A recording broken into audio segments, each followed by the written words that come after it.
apart by partisanship and division. Then came the glorious State of the Union response.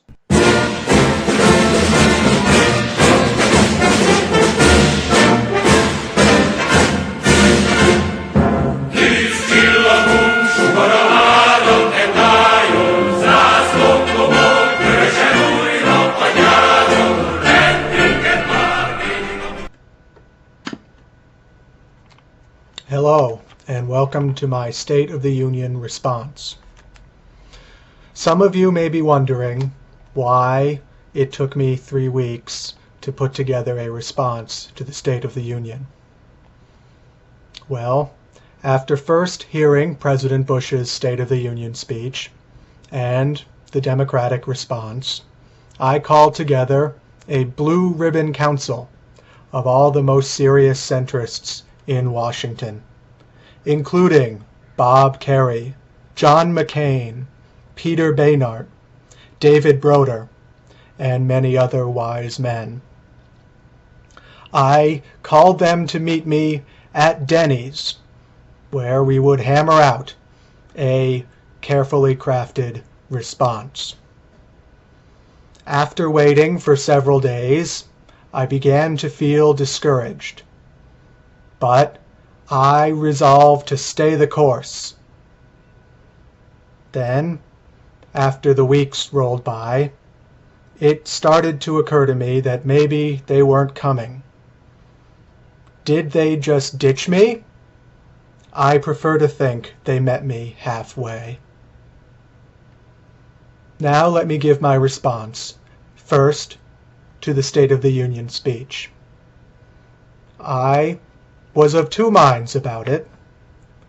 On the one hand, I liked the part where he boldly declared that he would stay the course in Iraq and in everything else and never do anything different.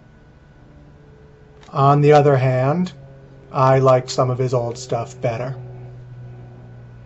Now, as to Jim Webb's response for the Democrats.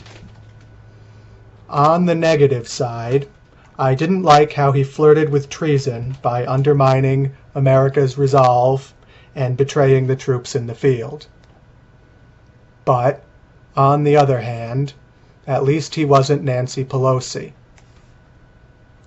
Now, I think it's great that we have a woman Speaker of the House, and I think it really goes to show how far we've come as a country that we can have a girl doing a man's job.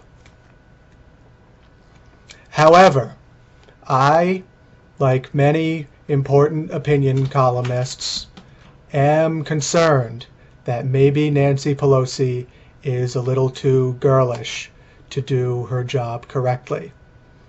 She may be a little too catty, or bitchy, or PMS-y, or estrogenic in other ways.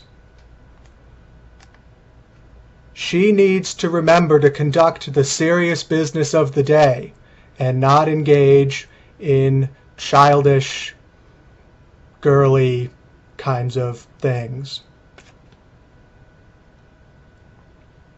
It is unacceptable for a Speaker of the House in a time of war to conduct taxpayer-subsidized shopping sprees at the mall in her solid gold 747. As I am led to understand, that's all she does.